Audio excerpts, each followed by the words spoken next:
Здравейте отново.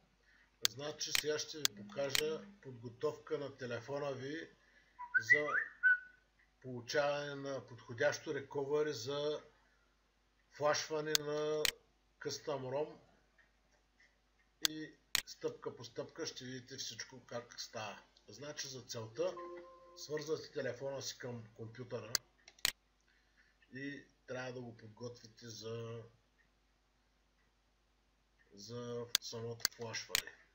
Значи всички директории от SD картата ви, тая Android, тук има приложение, тая няма да я трия, тук съм си сложил мои приложения, тук съм си сложил книги и тя няма да я трия. Значи Android, Lost директория, тая директория SciGeek се оставя също, защото ми е за програмата за GPS, след това си естера. Те ги изтривате тия трите директории, които ги маркирах. Тия съм си ги добавил аз. И си добавяте тези файлове, които виждате на компютъра. Това е кернела на рома. Това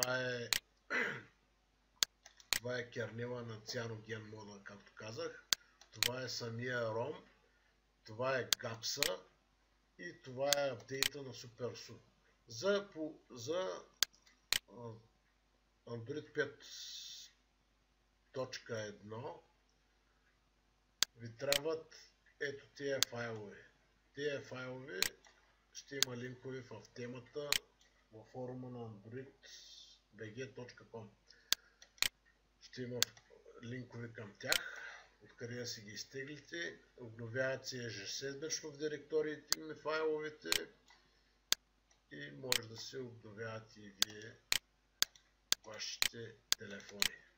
След това влизате в телефона и всички папки, които ги виждате тук, също ги изтривате. Също ги зачиствате. Не ми дава да ги изтрия нещо, но ще ги изтрия. Android.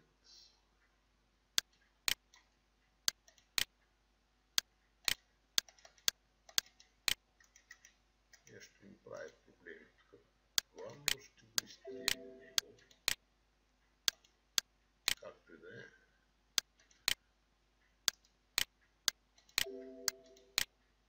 Няма значение. Дори да остане, тя папката е празна. Тя е 0 байта. Тя си е празна. Явно, защото е с стоков ROM и не може да се изтрие.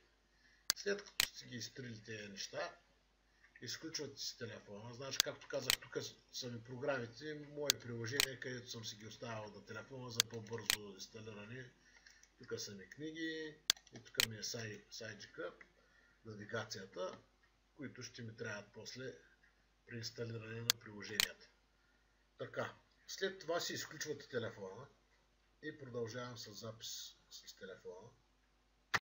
При изключен телефон, както ви е изключен телефона, трябва да го преведете в режим Download режим. Показва го, задържате бутона надолу, мултифункционалния бутон на Samsung и бутона на захранването. Ги задържате. И давате после нагоре да продължите и свързвате кабела към компютъра. Така. Сега, след като е свързан вече телефона към компютъра, се стартирате Odin отново. Значи, стартирате се Odin като администратор и за целта избирате Philips Touch 6.648.4. Той е кернел. Това е подходящо recovery, което ви позволява да флашнете с версия с Custom ROM, да можете да флашвате телефона с Custom ROM-ове. Значи, избирате Backups.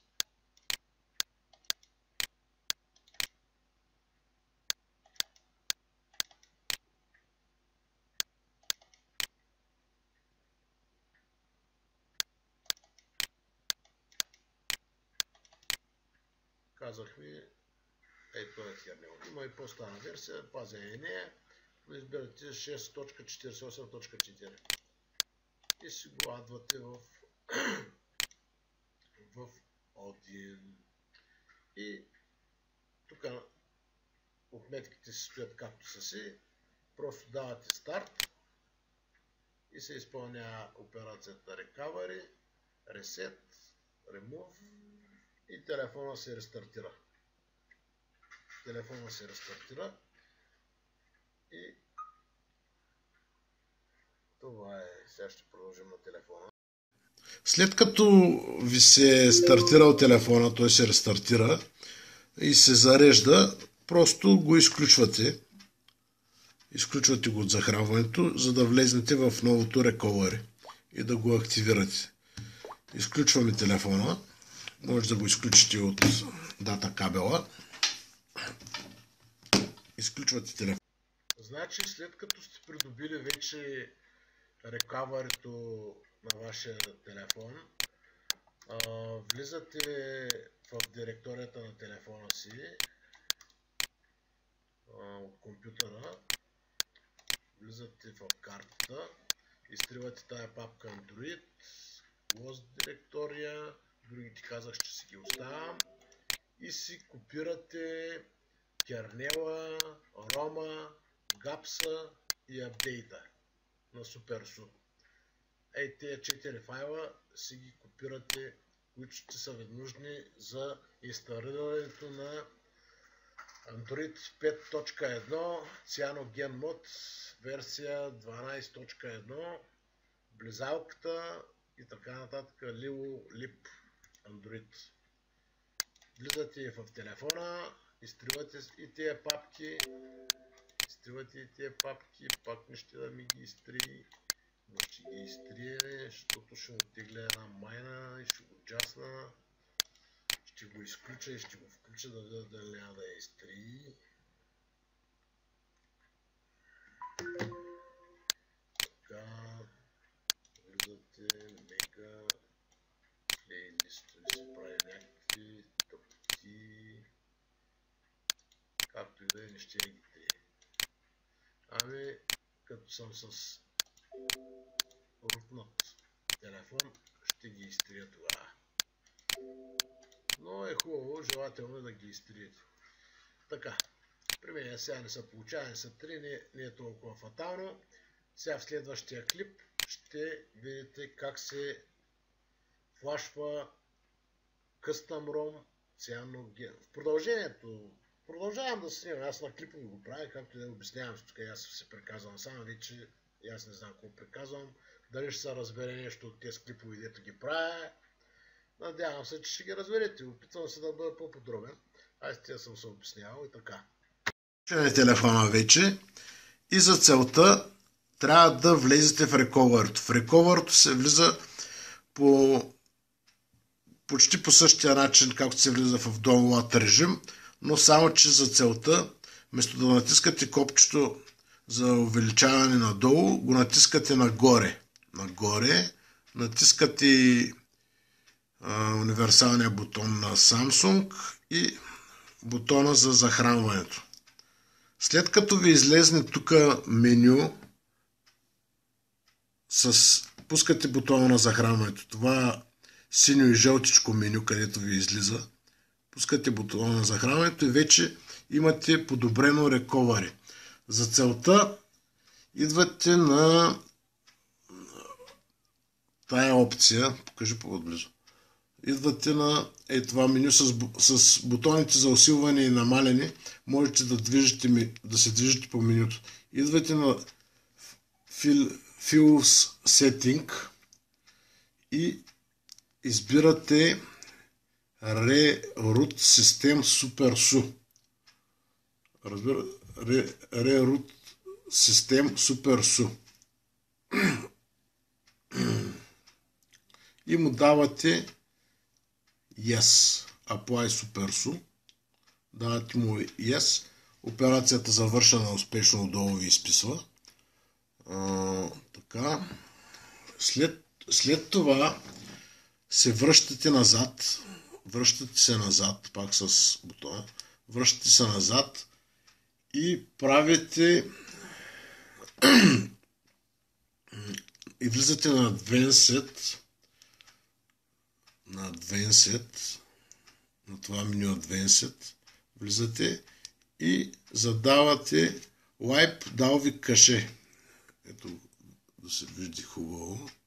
Първото меню е отгоре. Wipe Dalvik Cache. Така, давате му пак Yes и просто след това се връщате назад и рестартирате системата си.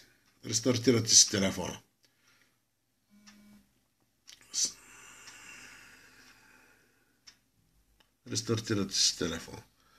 Значи, след като се стартира телефона вече като зареди, пак закачате кабела на телефона и всички папки в директорията на Android на телефона и на папка. Ще ви излезе това, че се настройва Android. Това съобщение ще отнеме някъде около 10, може би 15 минути, докато се настрои. Значи, като се стартира телефона, пак го закачате за компютъра и ето вече пристъпваме към флашване на Android 5.1 Lilolip CyanogenMod 12.1. Този ROM ще ви сложа. Ще ви покажа как се флашва.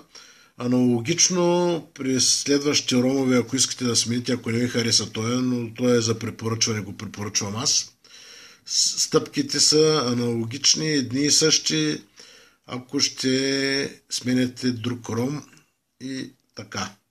Значи при угасен телефон влизате в рекаварито. Значи, както казах, в рекаварито се влиза с бутона нагоре, задържате за усилването, бутона за мултифункционалния бутон на Samsung и бутона за захранването ги задържате. След като ви се покаже тук вгоре в ляво надпис синчак, пускате захранването и задържате само другите два бутона. И вече сте в рекаварито. Значи, подготвяме телефона за флашване. За целта първо трябва да направите Wipe Data Factory Reset. Wipe Data Factory Reset. Съгласявате се. Не мърда толкова. Съгласявате се, давате Wipe и се изпълняват тия команди. Де го пипа, добре, вижда се. Няма страшно. Така. Като е извършена командата, ви дава да натиснете някакъв бутон, натискате бутона за захранването, се връщате назад. След като сте направили Factory Reset, следващата стъпка е Wipe Cache Partition. Wipe Cache Partition. Пак давате Yes, Wipe Cache, форматира се кеша и ви дава пак, че всичко е изпълнено успешно. Не дига нагоре, надолу, тук те да се виждат тук надписите, бе. И така, натискате продължи. Така, следващата стъпка е влизате в менюто Advanced и избирате Wipe Dalvik Cache и давате на него Wipe и стъпката е изпълнена успешно и така връщате се пак назад в главното меню. След като сте го направили това, идвате на менюто Mount on Storage. Mount on Storage. Избирате Mount on Storage и идвате на Format System. Format System. Избирате Format System и давате Yes Format. Форматира се системата и всичко е приключило успешно. Връщате се пак назад. След като се върнете назад, сега ще ви покажа още по-лесно изпълнение на всички стъпки, за да не ги изпълнявате така, както ги изпълнявах една по една аз. Просто идвате на Wipe Data Factory Reset и избирате почисти и инсталирай нов ROM. Избирате Client to install a new ROM. Давате му Yes и всички стъпки, които извърших аз до сега, телефона рекавърито ще ги извърши самичко чрез това меню. И може да пристъпите вече към инсталирането на рома. Идвате на менюто, следва инсталирането на самия ром. Идвате на менюто Install Zip. Install Zip. Значи, аз ги сложих файловете за инсталация, ромовите, гапса, суперсуто и кернела на SD картата си. Избирате второто меню. Ако сте ги сложили на SD картата си, за препоръчвам да ги сложите на SD картата си. Избирате Choice Zip from Storage SD Card 1. И тук ще ви излезат директории. Значи първата пак си е направила Android папка, Apps, тук са ми приложенията, тук са ми книгите, тук Lost директория пак си е направил телефона. И това е сайджика, навигацията ми. Значи, първият файл е кернела. Permissive kernel. Значи, първо флашвате кернела на съответния ром. Проверява си му хеша и давате Yes. И се флашва кернела. Той се флашва бързо, изпълнена операцията успешно и натискате бутон да продължите. Пак влизате в менюто Storage SD Card 1 и избирате следващия файл, който ще флашнете е CyanogenMod CM12.1 от 22 април 2015 година, неофициална версия на militex.zip. Това е самия ROM. Това е самия ROM. Избирате ROM-а, изчаквате го да се калкулира. Изчаквате го да се калкулира. Да го провери просто самия телефон. Да го провери самия телефон просто. След като е проверен, вече е готов за флашване. Избирате менюто Yes, Install CyanogenMod CM, те са го съкратили 12.1, давате Yes и той започва да се инсталира. Изчаквате инсталацията, през успешна инсталация ще ви изпише, ще ви даде резултатите най-отдолу в менюто.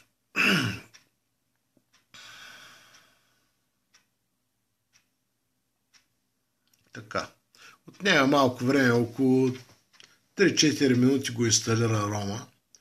Ще изчакаме, за да не прекъсвам да правя още един клип.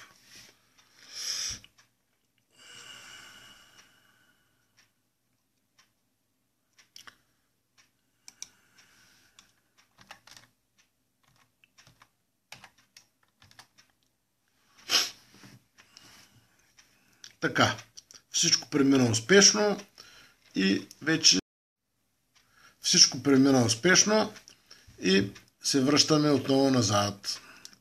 Следващия файл, който ще флашнем е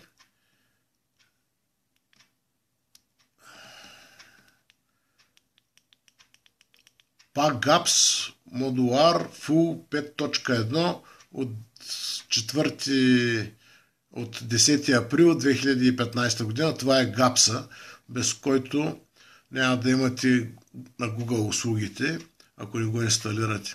Инсталирате GAPS-а по същия начин.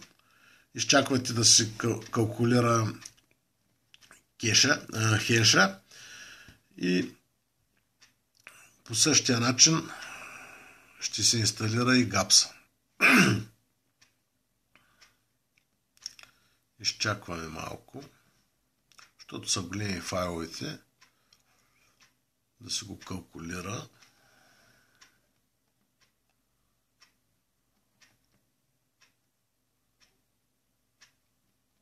Да, тук малко надолу.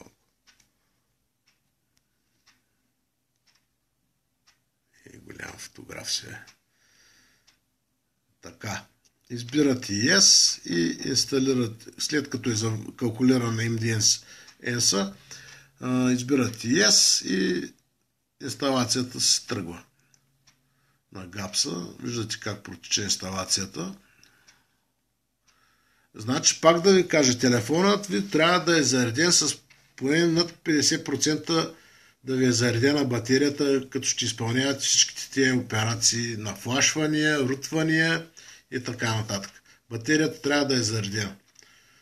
В момента ми е на 66%, но ще протече всичко успешно. Има ток за сега. Така, изчакваме да завърши операцията по флашването на GAPS-а.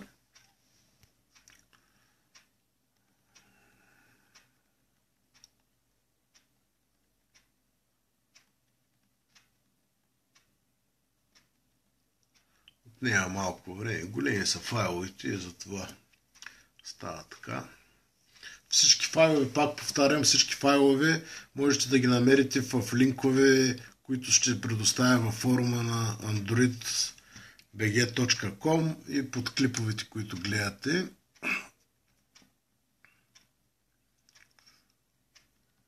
Ето, инсталацията завърши успешно. Натискате пак бутона за захранването, връщате се назад, избирате се отново последния файл, който ще флашнем. Избирате пак SD картата и последния файл е Update SuperSU. Update SuperSU 2.46. Избирате го него, калкулира си го, давате му инстал, той е малък, инстал, SuperSU, пачва си го, плейсва си го, ресторва си го и си го инсталира успешно и него, както виждате, всичко е инсталирано успешно. След това се връщате назад към главното меню и правите следното. Влизате на Wipe и давате Wipe Data Factory Reset.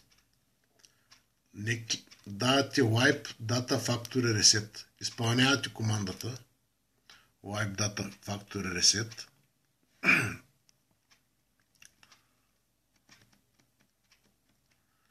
Така.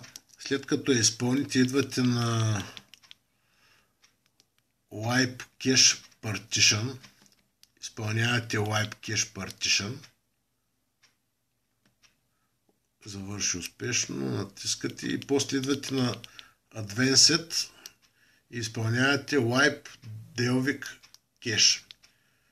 Изпълнявате и него. Връщате се назад и вече може да се рестартирате телефона.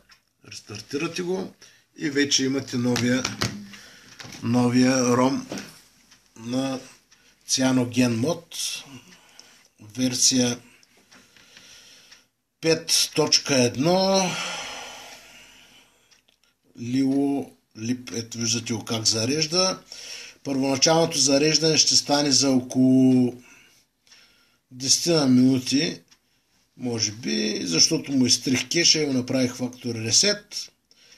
Като се стартира, като зареди, ще продължа с клипа. Ами така зарежда. Значи след 15 минути вече се зареди Cyanogen мода Roma и вече от тук нататък можете да си го настройвате и да си инсталирате програми. Roma е рутнат. Чакайте. И го виждате как се изглежда. Избирате си Wi-Fi мрежи и така нататък, и така нататък. От тук нататък вече няма какво да обяснявам, че ми излезе памук на езика от обясненията, дано съм бил подробен и да има полза някаква от тия клипове. Ако сте разбрали. Това е от мен. Колкото можах обяснявах. Не е професионално обяснението ми, но това е. Ами, чао за сега.